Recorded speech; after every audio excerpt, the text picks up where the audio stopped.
무서워. 자, 이번에 볼 영상은 언네임드 비디오님의 예성전이라는 아날로그 호러 영상입니다. 너무 기대가 되는데요. 한번 보겠습니다.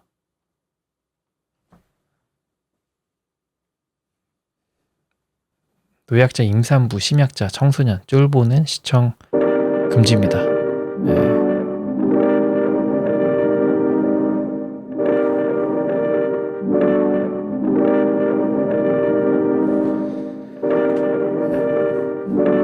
선전용 불법 만화 영상.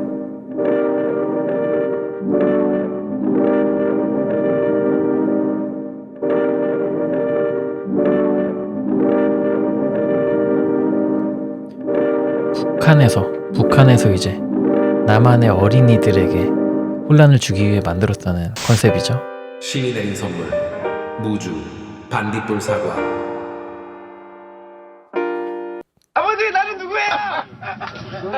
아, 이게 또 시작이야. 또 알죠, 아버지, 나 누구예요?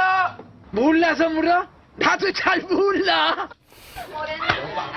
난 알아요. 나는 공짜라고요. 세상에 다 그렇게 말만 난 줄 알아. 나는 공짜가 좋아요. 나 나갔다 올게요. 뭐야? 세상에 공짜가 어디 있어? 그만 좀 보세요. 세상을 다 가져라. 나. 오케이, 시작이다. 옛날 광고가 좋아.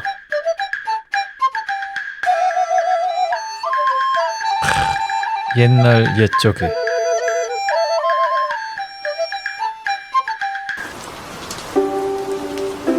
예성전.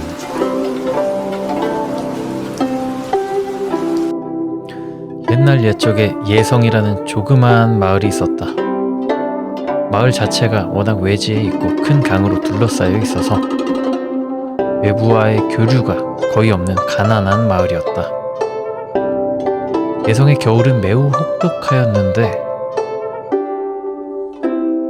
그 이유는 강이 얼면서 마을의 주된 생계수단인 어업 활동이 매우 어려워지기 때문이었다. 굶주린 자식들을 위해 몇몇 사람들이 엄동설안에 발을 구르며 잡히지 않는 물고기들을 원망하고 있을 때였다. 한 외지인이 비틀거리며 강을 걸어왔다. 온몸이 상처로 뒤덮인 어린 소녀였다. 놀란 마을 사람들은 소녀를 부축하여 마을로 데려왔고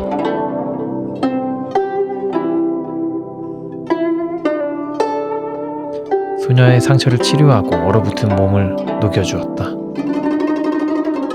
다행히도 소녀는 안정을 되찾아갔다. 며칠 후 의식을 되찾은 소녀는 믿을 수 없는 이야기를 들려주었다. 소녀는 나산이라는 산골 마을에서 살았으며 나산은 1년 내내 안개가 끼는 마을이라고 했다. 뭐야? 나산 마을 주민들은 대자라는 신을 모셨으며 대자 신에게 제물을 바치는 의식을 하던 도중 영적인 존재가 깨어났다고 했다. 사람들은 대자 신의 응답이라며 기쁜 마음으로 무릎을 꿇고 예의를 갖추었으나 깨어난 존재는 사람들에게 호의적인 존재가 아니었다고 한다. 그것은 온갖 눈 깜짝할 새에 온 마을을 덮쳤다고 했다. 사람들은 소리 한번 지르지 못하고 몰살당했다. 점점 희미해지는 의식 속에서 소녀도 자신의 죽음을 예감했다. 그러나 어째서인지 다시 의식이 돌아왔고 마을에서 홀로 살아남았다고 했다. 그 후 도망치듯 길을 나서 무작정 걸었다는 것이다. 소녀는 눈물을 흘리면서 마을 사람들에게 애걸했다. 소녀는 이제 가족도 돌아갈 곳도 없사옵니다. 저를 가요히 여기어 이 마을에서 거두어 주신다면 은혜를 잊지 않고 반드시 보답하겠습니다. 이 숭금 물고기는 제가 떠나올 적에 집 장롱에서 가져온 것이옵니다. 이를 팔면 마을의 살림에 보탬이 될 것입니다. 부디 받아주시길 바랍니다.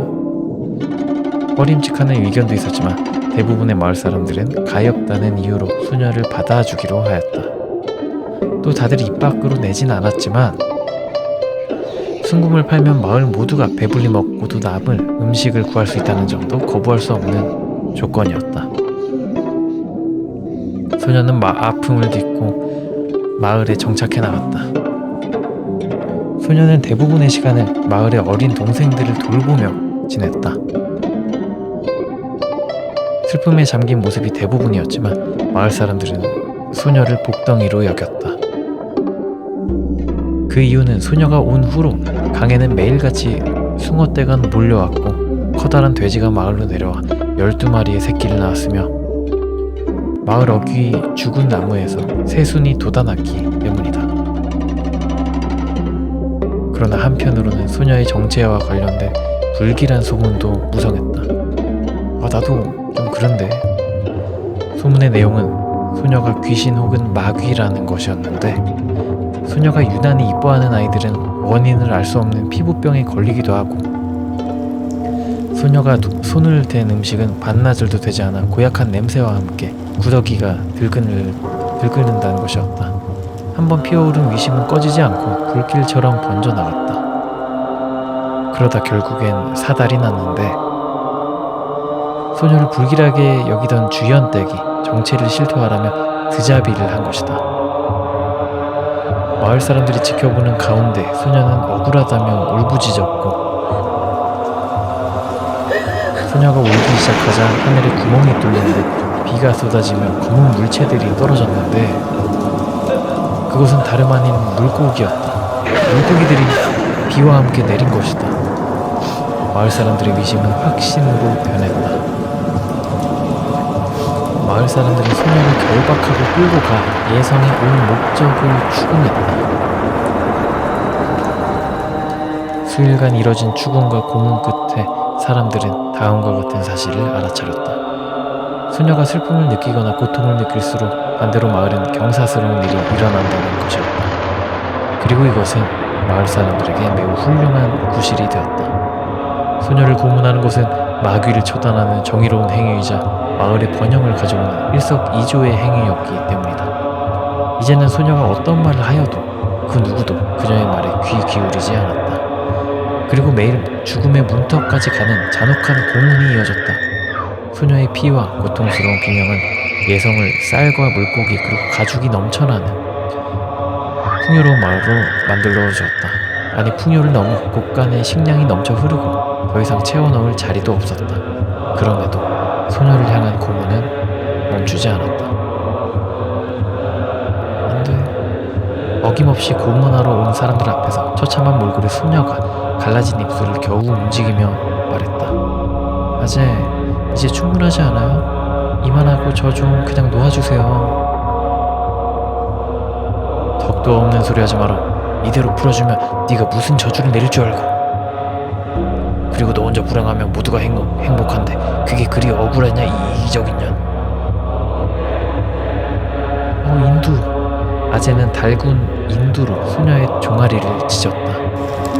살타는 냄새가 진동했지만 소녀는 넋이 나간 듯 웃고 있었다. 아재, 제 슬픔과 고통이 마을의 경사가 된다면 반대로 제 웃음은 무엇이 될지 생각해 보셨어요?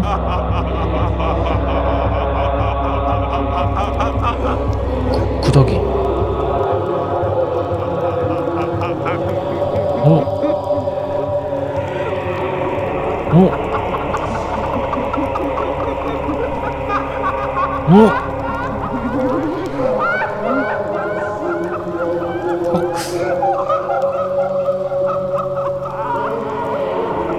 절망과 부패의 악취가 예성의 구석구석을 뒤덮었고 생명의 흔적을 모조리 지워냈다.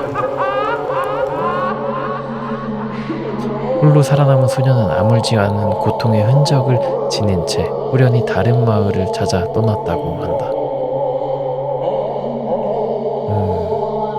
끝.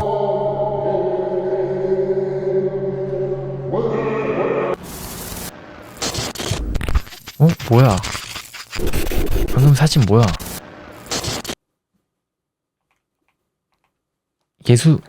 예수님 사진이잖아 이거.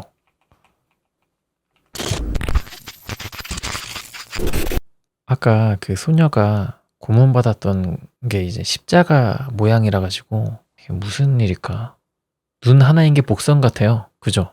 여기서 언네임드 비디오님이 계속 눈 하나인 거를 계속 강조를 하시고, 그리고 이 여자분이 나산에서 이미 해먹고 오신 분 맞는 것 같아요. 언제부터 시작인지 모르니까. 맞아, 썸네일도 눈 하나야. 썸네일도 요거거든요. 눈 하나고. 근데 이 소녀가 애초에 좀 나쁜 애 아닌가? 그 마을 사람들을 현혹시킨 거잖아요. 어떻게 보면 금 물고기나 뭐 그런 걸로 처음에 현혹시켜서 자기를 들게 한 다음에 자기가 고통스러우면 마을에 도움이 된다는 사실을 마을 사람들이 알게 한 다음에 자신을 괴롭히도록 나쁜 마음을 먹도록 이 여자가 유도한 게 아닌가? 그냥 얘가 나빠 보이는데. 그리고 얘가 잘해주는 애들은 이제 뭐 피부병이 난다든가 그런 점에서 얘가 그냥 악신이고, 아까 나산에서 내려왔다던 이 대자신이 아닌가? 대자신 그 자체 아닌가? 여자애가? 뭐 그런 생각이 드네요. 곡간 다 채웠을 때 소녀가 마지막 기회를 준 게 아닐까요? 그럴 수도 있고. 그 말인 즉슨 이제 예수나 뭐 하나님 뭐 이런 사람이래. 이런 신도 욕심을 부리면 벌을 내리기도 하니까 이 여자애를 마냥 나쁘게 볼 수도 뭐 없다고 볼 수도 있겠고. 근데 얘가 여지를 줬잖아. 자기를 나쁘게 생각할 만한 여지를 줬잖아. 댓글을 좀 볼까요? 물질주의, 자본주의를 비난하는 목적의 영상. 그죠? 북한에서 만들었다는 영상의 컨셉이니까. 초반에 돼지가 12마리의 새끼를 낳았다. 이게 예수를 이제 의미하는 뭐 그런 거였구나.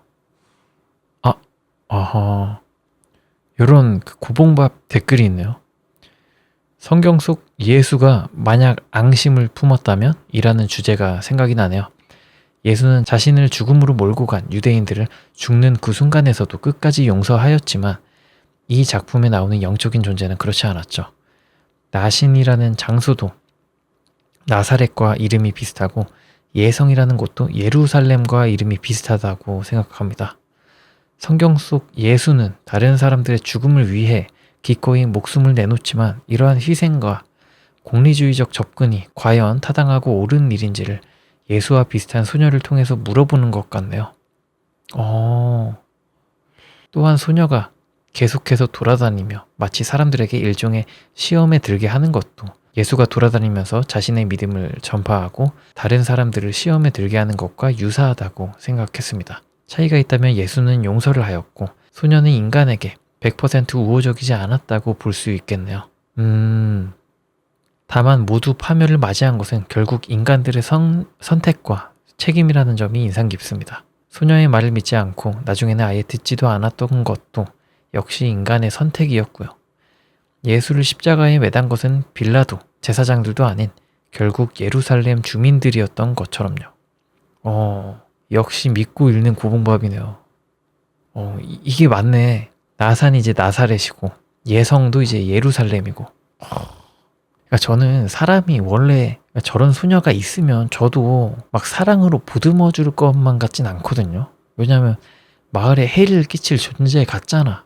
해를 끼칠 존재 같으면 그 내쫓아야지. 물론 뭐 저렇게 고문까지 할 거는 뭐 또 아니지만. 근데 이제 고문 계속 한 거는 이 나쁜 사람들이 맞죠. 여기 또 고봉밥이 있네요. 배추도사 무도사 시리즈의 공통점. 전래동화 형식. 시대는 대충 조선시대 즈음. 마을에 외지인이 오면서 전개가 시작된다. 2. 외지인은 역시나 우리가 생각하는 반쪽이일 수도 있다. 반쪽이들은 변장에 능하므로 이번에도 한쪽 눈을 닫힌 듯 붕대로 감고 나머지 한쪽 눈으로만 보려 한다. 3. 외지인은 마을 사람들 속에 있는 인간의 심리를 시험하려야 한다. 마을의 식량을 다 사고도 남을 순금 물고기, 이후 마을 사람들의 추궁에 의해 자신이 행복해지면 마을의 불행이, 자신이 괴로우면 마을의 행복이 온다. 그리고 그것을 끝없이 탐하는 마을 사람들. 4. 탐욕의 끝은 모든 것을 앗아가버려 외지인은 무언가를 얻고 유유히 종적을 감춘다. 개인적으로 내가 볼 땐 반쪽이들은 인간의 목숨이나 영혼을 더 큰 존재에게 바치는 듯함. 그리고 추가로 북한에는 예성강이라고 하는 북한에서 15번째로 큰 강이 있다. 이게 되게 다 맞네요. 인간의 심리를 시험하려 들고 인간은 너무 그런 시험에 너무 쉽게 넘어가잖아요, 사실. 그러니까 저는 그거를 시험에 들게 하는 것 자체가 문제라고 생각하긴 해요. 뭐 그 성경 속 예수님이 어떻게 사람을 시험에 들게 했는지는 저는 잘 모르지만 예성전 재밌었습니다. 이번에도 되게 재밌는 이야기였어요. 곳간이 막 채워지고 고통받는 소녀가 있으면 이제 마을 사람들이 뭐 행복해하고 뭐 이런 모순적인 점이나 사람들의 악함을 이렇게 끌어냈다는 점에서 되게 재밌었던 것 같아요. 그림도 다 너무 좋았고. 그리고 이제 언네임드 비디오님께서 이렇게 성경 모티브로 해가지고 뭔가를 만드신 적이 많지 않은 걸로 제가 기억하고 있는데 이번에는 좀 종교적인 모티브로 해서 만든 게 되게 크네요. 멋있는 것 같습니다. 그리고 종교적인 모티프를 끌고 오는 작품들은 괜히 더 생각이 많아지게 되는 것 같아요. 성경이나 뭐 그런 큰 비교군이 있으니까. 아무튼 재밌었습니다. 언네임드 비디오님의 예성전이었습니다. 또 한 달 기다려야 돼. 언네임드 비디오님이 항상 거의 한 달마다 내거든요, 영상을. 언제 기다려?